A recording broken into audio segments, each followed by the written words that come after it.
In this video, we are going to establish how we are going to estimate the properties as we have been discussing for a chemically reacting domain. Some of them are evident, however, we should be careful of not to confuse or to be on the same page. Delta H reaction refers to the enthalpy change due to the reaction. Our reaction is of A plus B of B, producing P of P and R of R molecules.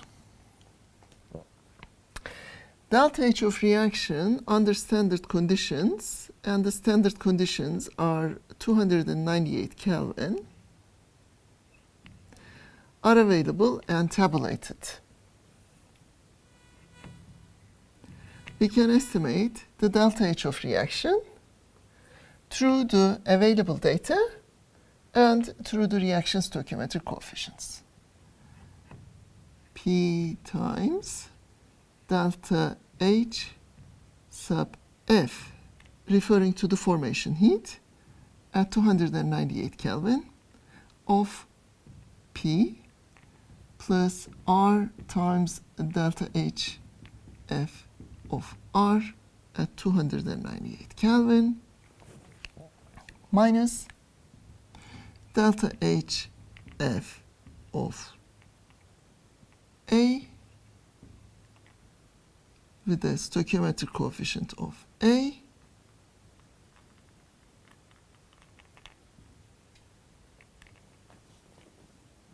minus B times delta H F of B.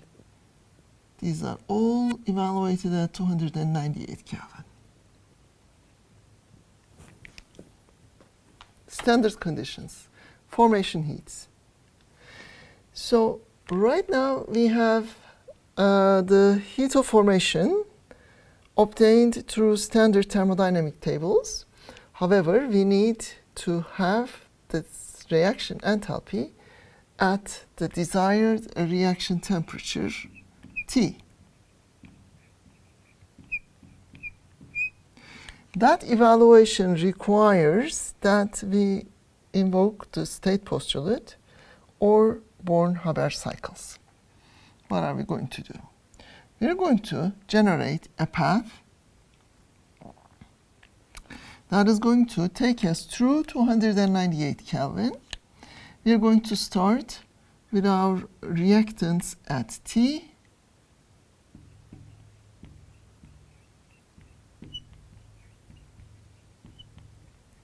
We are going to take our reactants from temperature T to 298 Kelvin.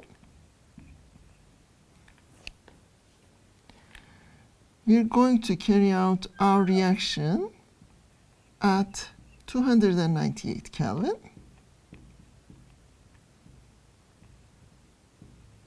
Which we already know. Now we are on the product side. We're going to bring the product down to the temperature T.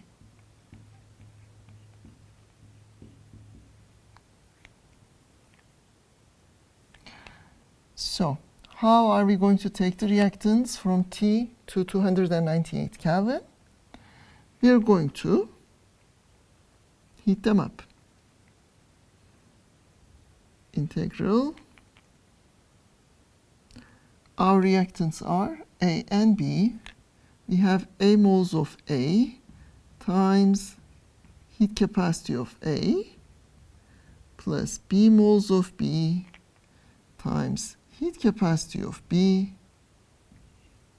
times dt between T and 298 Kelvin. This is where we started, this is where we finish.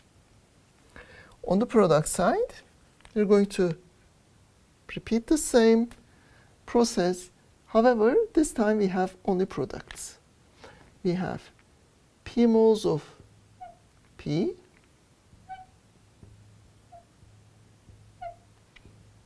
and R moles of R.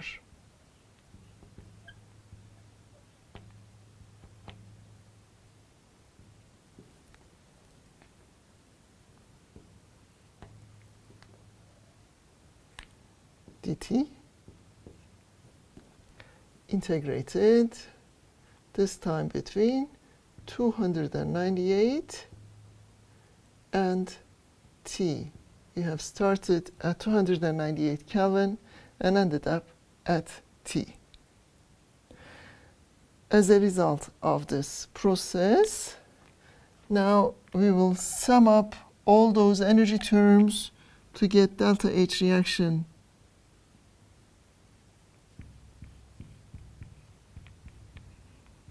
at T as, let's go one by one, T to 298, A of CPA plus B of CPB dt plus delta H reaction at 298 plus 298 till T, P of CPP plus R of CPR dt.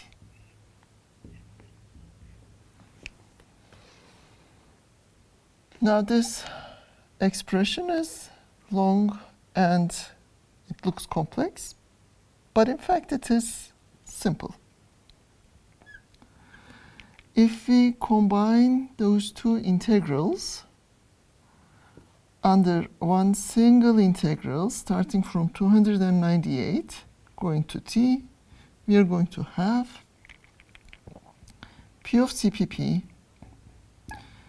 plus R of CPR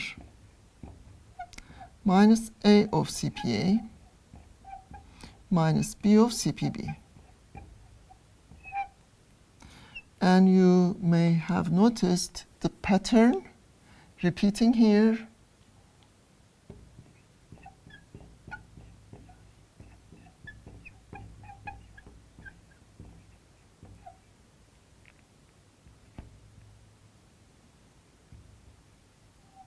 This is called delta Cp,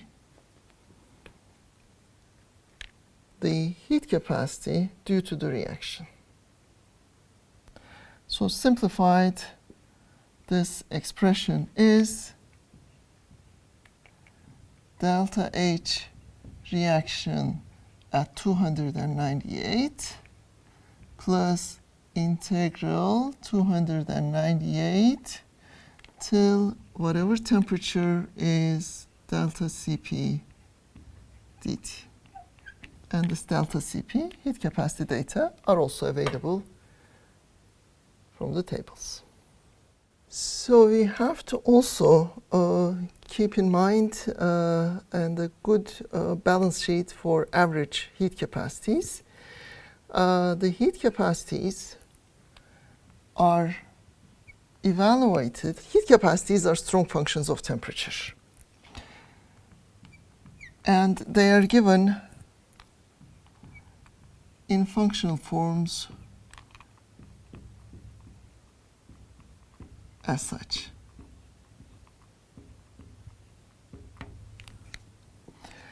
So it may not be very convenient to deal with those heat capacities with complex equations that we have to deal with for material and energy balances in a chemical reactor. Instead, we may have to use an average value for those heat capacities that is averaged sometimes precisely for the temperature range that we are interested, or for a particular range of temperature. The concept of averaging means that finding a number that best represents the function in the given range. In other words, the mathematical representation of this, I'm going to use double bracket to represent that this is an average quantity. This is going to be an integral between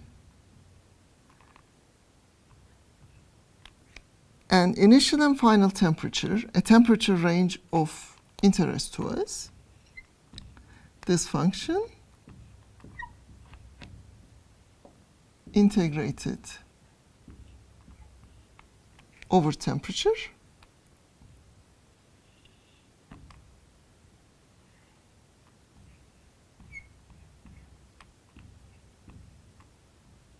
divided by the temperature. Now this mathematical operation is equivalent of the following graph, following diagram. Suppose that you have plotted the heat capacity as a function of temperature, and this is your function. By integrating between T0 and the final temperature T, you are estimating the area under this curve. Dividing it by the temperature difference means T minus T0. The average heat capacity in this diagram corresponds to a value that is going to give us the same area cutting above and below. The losses are compensated by the gains, so that this number is going to be valid throughout instead of having a precise value for each temperature. And hence our analysis is simplified. This is one of the heat capacity averages. Okay? So this heat capacity has to be evaluated for each species.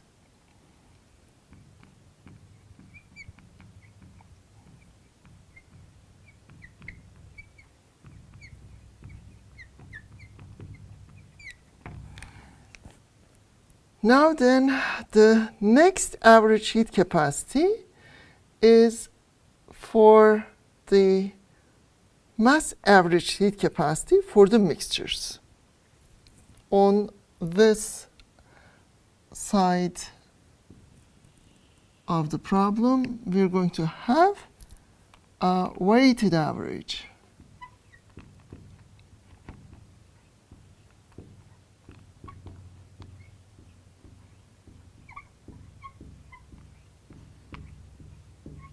Heat capacities. This weighted average heat capacities are going to depend on the fraction of the component in a mixture, and we are going to make the assumption that upon mixing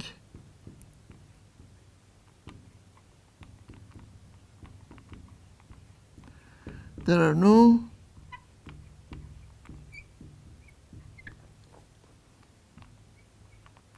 non-idealities.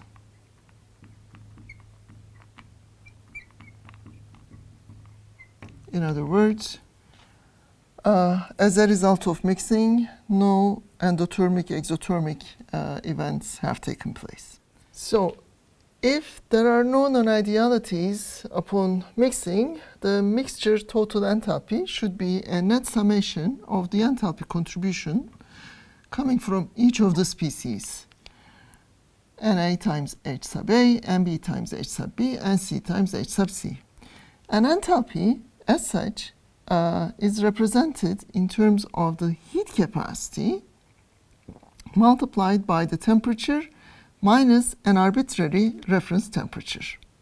Now, if we substitute this expression for enthalpy for each and every one of those terms, the equation takes the following form.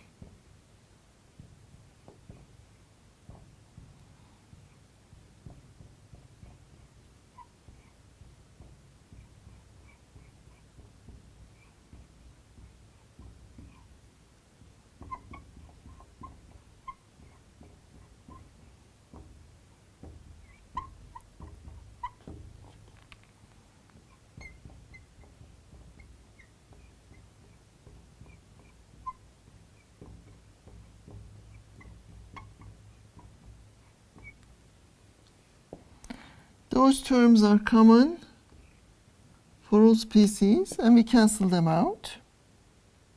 And if we divide both sides by the n total, we get the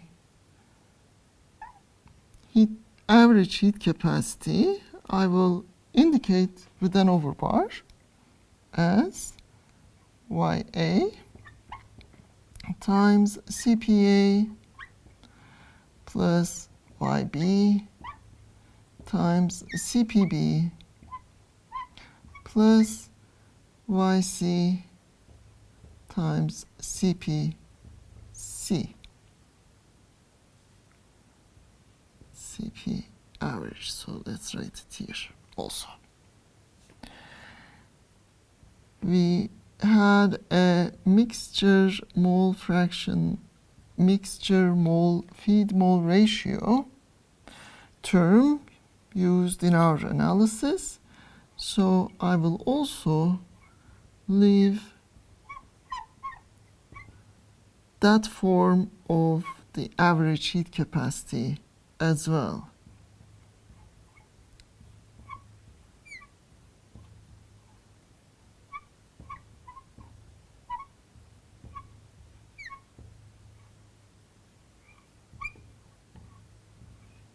Here, theta I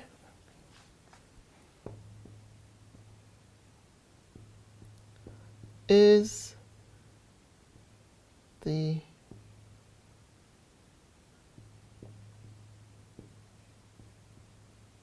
ratio relative to a reference component.